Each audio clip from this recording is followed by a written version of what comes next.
believe that the window closes, as I said, by the end of December or the first week of January. And if it doesn't happen, two people I respect immensely that are whistleblowers with the NSA, legends, Bill Binney and Kirk Wybe. I spoke to them yesterday. They believe that this is a life and death situation for our country, the declassification.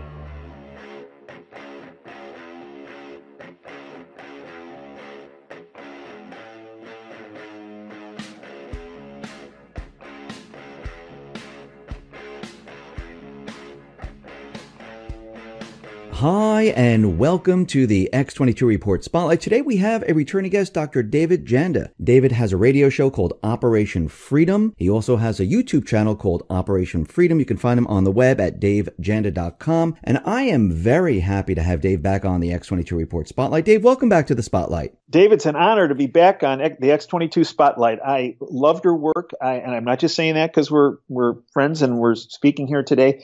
I believe you have done enormous groundwork, enormous foundation for folks about the understanding of the deep state and how every American's and every person in the world's actually freedom and liberty are being eroded by a globalist syndicate, and very few people have the courage to do what you've done over the years. Oh, thank you very much. I really appreciate it. And I love the work that you do. I wanted to start off here because we're seeing so much happen right now. We have the caravan coming up to the border. And I've talked about this on my reports. And, you've talked about this also. What is the true agenda with this caravan? I know the mainstream media is out there and they're trying to say these people are looking for freedom and democracy. And Trump is taking a very hard stance on saying, nobody's coming into this country. What is the end goal of the deep state with this caravan?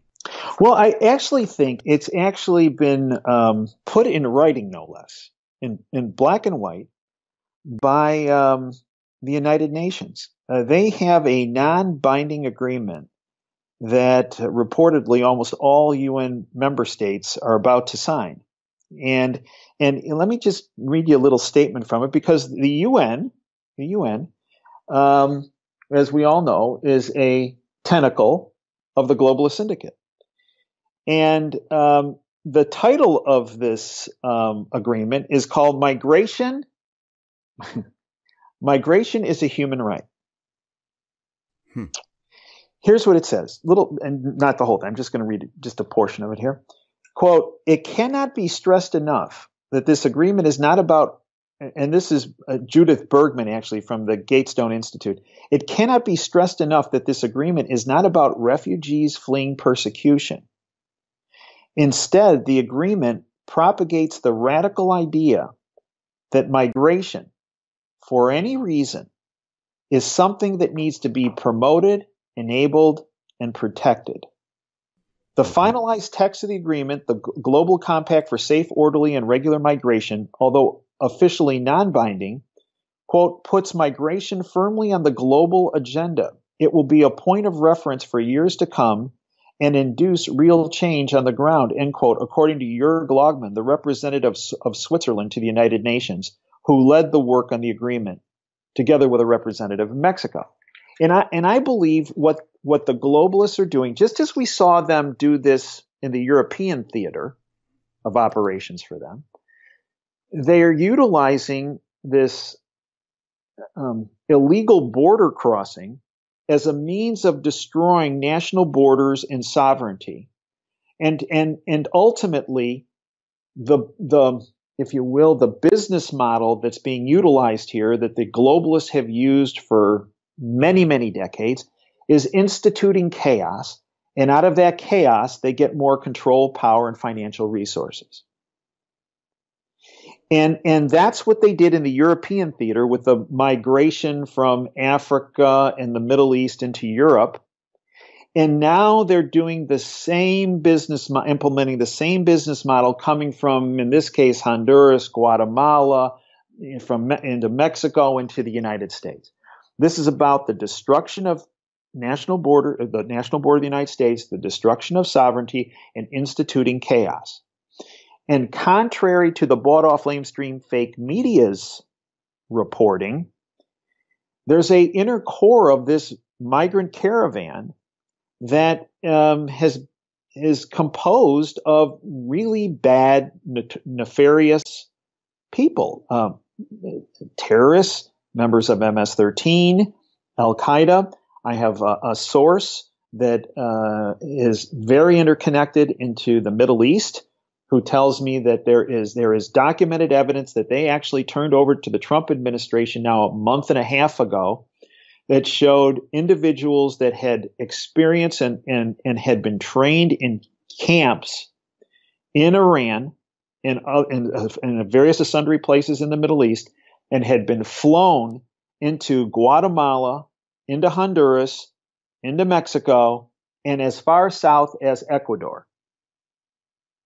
Wow. And many of these players they have traced into this, if you will, central core of this caravan. And the core, it's been, if you listen to MSNBC or whatever, well, these are women and children, and as you've outlined, 80% plus of this caravan is comprised of young males. And the outer surface, if you will, the wall of this caravan might be some women and children. And frankly, those, I think, women and children are essentially being used as a body shield. And I think if the organizers of this caravan have their way, that if some folks on the outer core, that being women and children, are sacrificed, that will promote their agenda, their goals and objectives. Because remember, globalists, really, their book, right, is Rules for Radicals by Alinsky. And the end, in their mind, always justifies the means. Always. The mainstream media has shown, tear gas going into the crowd. A lot of the mainstream media, they cut out the part where they were throwing rocks at the border guards. And they throw out, and Dave, they also threw out the part about Barack Obama. Yes. Barack Obama, a globalist, had, I believe, I had heard a report yesterday that in 400 instances, tear gas was used on our borders, in protection of our borders under the Obama administration. Yeah, I mean, that's true. Like the first time tear gas was ever fired was by the Trump when the Trump administration was in power. And number two, that, well, it's these poor women and children that are getting gassed. And as you say, they're not showing what happened before. Well, that's the rocks, with the, Yeah, that's what's amazing about the mainstream media. They like to leave out certain information, and they feel, well, if we don't mention it, then it doesn't exist. Well, and remember, they're really the main, maybe we should retitle them as mainstream media, the mainstream propagandists. Yes, that would be a better title. Right? Because imagine if you or I did this, if we, when we would do a clip of somebody, we would give the first, let's say, 15 seconds of the clip, but the last 15 seconds of the clip really gives you a completely different picture. Imagine if we repetitively just kept doing half of a presentation. We could make anyone sound completely different from what they actually spoke about. And this is what the bought off lamestream fake propagandists, this is what they do. I agree. This is exactly what they do. I wanted to ask you about Khashoggi. We know that Brennan was out there, Sally Yates, and the rest, and Blumenthal. They were all out there saying, Trump needs to follow what the intelligence report says from the CIA. And they're pushing that very, very hard, that he needs to look at this. He needs to follow what the CIA report says about Khashoggi because he was murdered by the Crown Prince. And Trump and Pompeo and Mattis, they were all out there saying, yeah, we don't see any connection whatsoever. Do you think that this was a setup to put Trump against Saudi Arabia? Short answer to that is yes, against the current regime in Saudi Arabia. Okay. Look, I'm married. I have two great daughters. I had a very strong mother. I bring this up because I really abhor how Saudi Arabia treats women, how they violate the rights of women and men and children. So I'm not, I say that because many times if you say something that you're seeing, well, you're just a spokesperson for the Saudi government. Okay.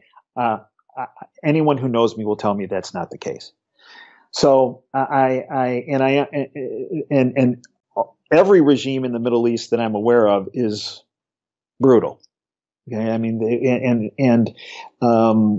obviously their standards of behavior are very different, I would hope, than our standards of behavior here in Western countries. That being said, I do believe it was a big setup, and there are a tremendous number of moving parts, and this is a very complex situation. I have several very deep sources in the government who I trust very much, who I've spoken to about the situation. The first thing is Khashoggi himself. Khashoggi is painted as a journalist. In fact, the lamestream media tends to portray him as almost as if you will, an American citizen. And as you and I both know, Dave, he was not an American citizen. He was a Saudi citizen. So when it comes right down to it, this is a Saudi citizen who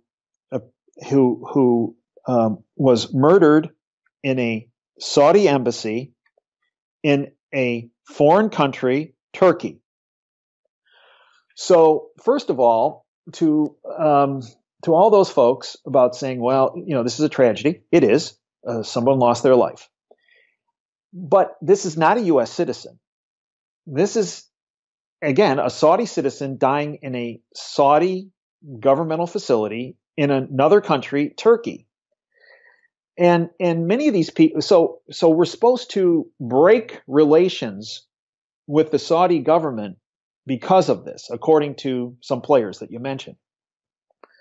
Well, let's look at it. First of all, Khashoggi was a journalist mainly in the Middle East. And they keep talking, he's a Washington Post columnist.